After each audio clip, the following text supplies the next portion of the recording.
Hey, hey, hey. This is Divya, and I'm super excited to be here with you because something wonderful happened. So, recently, just a few days back, I had been giving a workshop where we were going over different leadership styles and how to use the leadership in day-to-day lives for research, for communication, for managing conflicts, how to building your teams. So folks, here's what happened. There were folks from several different countries from Africa and very wonderful people coming from different countries. And so there was a lot of cultural diversity. And in that, what I learned was that even though we can be different, we can come together and learn from each other. So one of the things that I had used over there was that I want to share with you is this illusion. So folks, I want to invite you to look at this picture and see what you see first.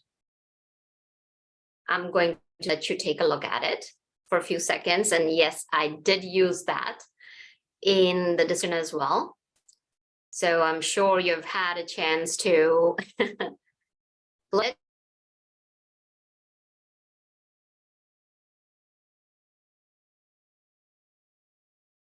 the thing, folks. What's interesting is that if you saw a lion first, or if you saw a monkey first, doesn't matter, folks, what you saw first. You know, we get so caught up in the minutiae that what we are seeing.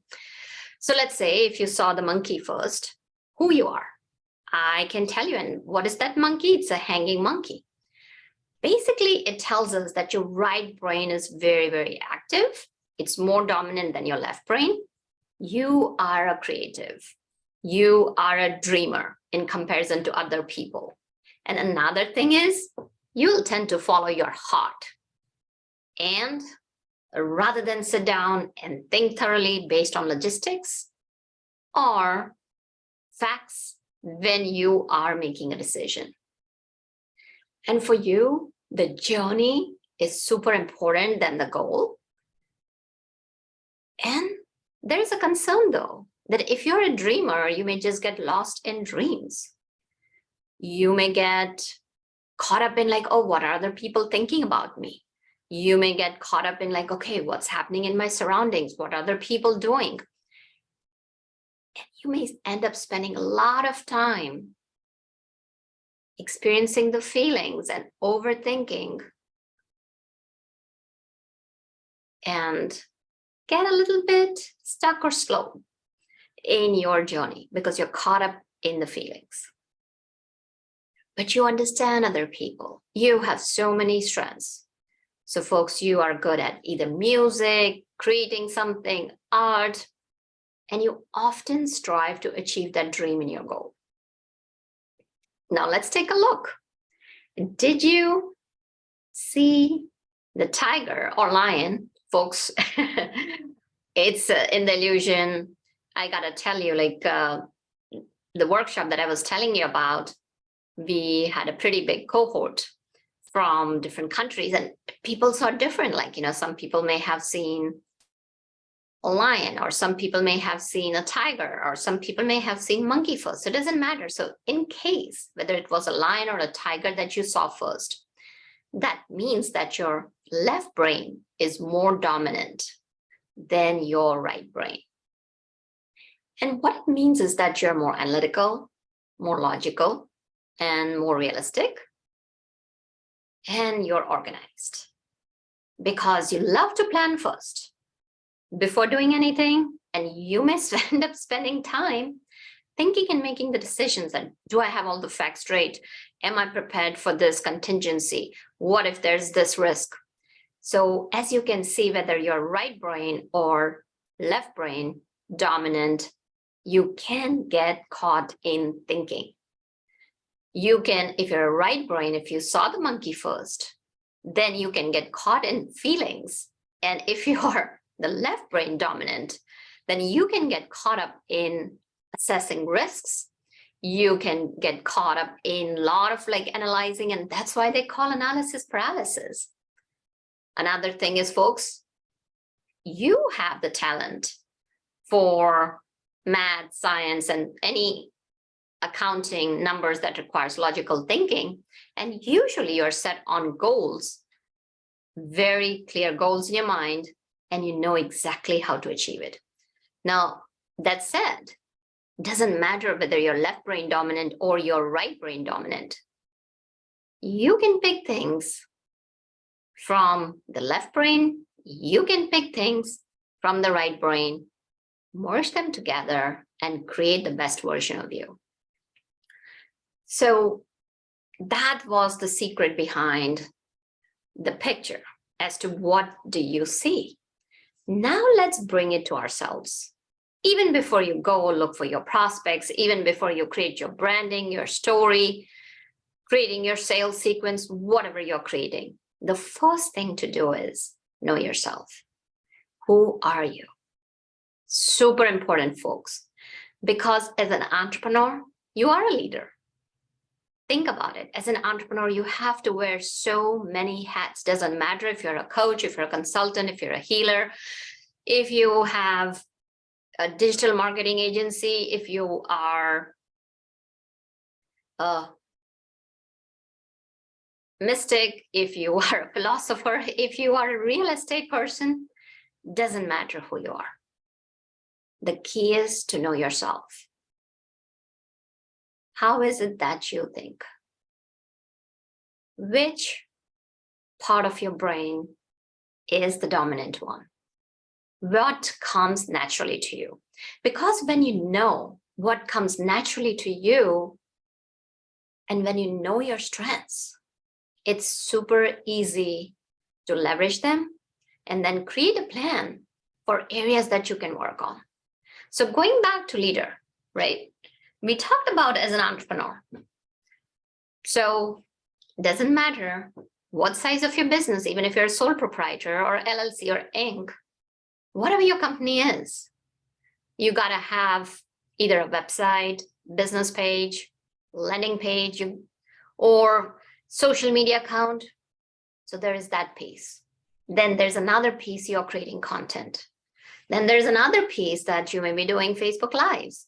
Then there's another piece that you gotta keep your books straight, which is the numbers, which is your cash flow. Then there may be another thing that you gotta have those great connections. So you gotta do the relationship building, you gotta do the networking, you gotta have the back end of your system, the email system. Then on top of that, you gotta have that mojo. You gotta have that passion, not run dry. So how do you keep that passion running strong? And we will be coming to that imagination framework. So first step, folks, find out who you are. And who you are is finding out what kind of a leader you are. Because if you don't step into the shoes of being a leader, if you don't become the CEO of your company and think through different things where you are using your purpose and passion to fuel your daily lives, to overcome those adversities, and at the same time, bring your left brain to have your book straight and seeing like, how is your business running? Where are the areas that's bringing you the biggest buck? Where are the low-hanging fruits? So folks, here's the thing. So the first thing is know yourself. Second is know your strengths. Third is, what are the areas that you don't like to play at? Because the key is figure out what you don't like to do. And here's the thing, right? We always are thinking, what can I add? How can I improve? What can I do to become a better version of myself? I'm going to challenge you today. Think about what can you subtract? Yes. What can you subtract from your life? So that's the third thing, like, because what you see, we talked about it, that we saw either a monkey or a tiger or a lion. What can you subtract from your life? Forget about the addition, think about subtraction. So for example, I'll share my story. It's just probably like, several years back, I was doing the writing as I was writing my books. I was writing it, I was doing the outlining, I was even trying to do the editing myself. I was also trying to format it, and I tried and sitting down here in front of the computer trying to format, and then in 5 minutes, like, it looks straight, and then this piece moves, this piece moves. Then there was another thing, I was trying to keep the books myself. I was trying to get the leads myself. I was trying to do everything on my own. And I'm telling you, I fell flat. Yes, I fell flat straight with my face in the ground, in the dust. I was tired, I was exhausted, didn't work out for me. So I started farming out. I started looking at things. What could I get rid of? And when I say what you could get rid of is that connecting with people who play at things that you struggle with. So I started building a team. And as we started building our team, our family, we started bringing on experts. So that way I didn't have to do things that I didn't play at. Because if I'm not strong at, then it's not going to come out that awesome. So folks, here's the thing. Third thing we talked about is subtracting the things that you don't want.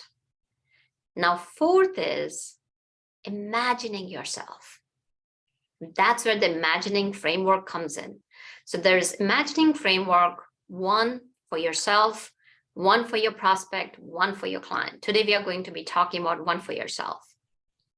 Fast forward your life a year from now, 2 years from now, wherever, like whatever goal, whatever your dream that you have.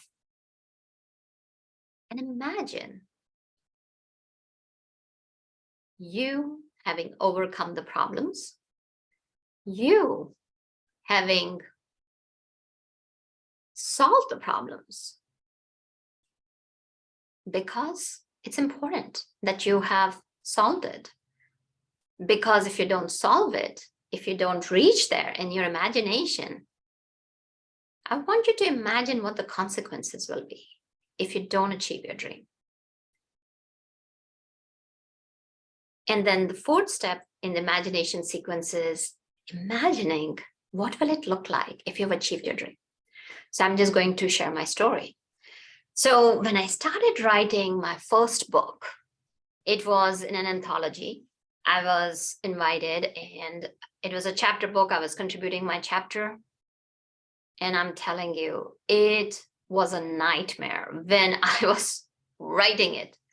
I just didn't know where to get started. And I had all these thoughts running through my head. What is somebody going to think? Like, who is she to write about this? What if people think that I'm stupid? What if people sit there and talk about like, oh gosh, she shouldn't have written this. What is this crap? So while all these thoughts were running, so here's what I want to share with you is that I was stuck. And then the publisher reached out to me and said that, hey, Divya, how about this? If you can't share, she was very wonderful about it. Amazing person. Then, we can have you join next time, or we can figure out what we can do. And that was a jolt, because I've always thought that I look out for people, that I want to help people. But in that moment, I realized that I was so concentrated and so focused in my feelings that I couldn't see past them. And that jolted me out of my stupor. And when I broke that circle and fog of fear, I realized it. That where did I want to be? I wanted to be in that book. I wanted to have my chapter published. So that's the imagination, right? 1 year from now, what is the dream that I want? And what I imagined myself overcoming my fear, the problem. I have overcome the problem and I've been able to achieve it. And then the third was I sat down and thought about it. What if I don't do it? Nobody else was going to suffer. It was only me who'd be sitting there where just now the fear was this much, or maybe this much, it would become even bigger. Because when you don't face your fears, it becomes huge. It becomes like a giant Mount Everest that almost seems impossible to climb, which it is not. So I saw and imagined the consequences. And the last was, I also visualized what would happen as a result of having my book.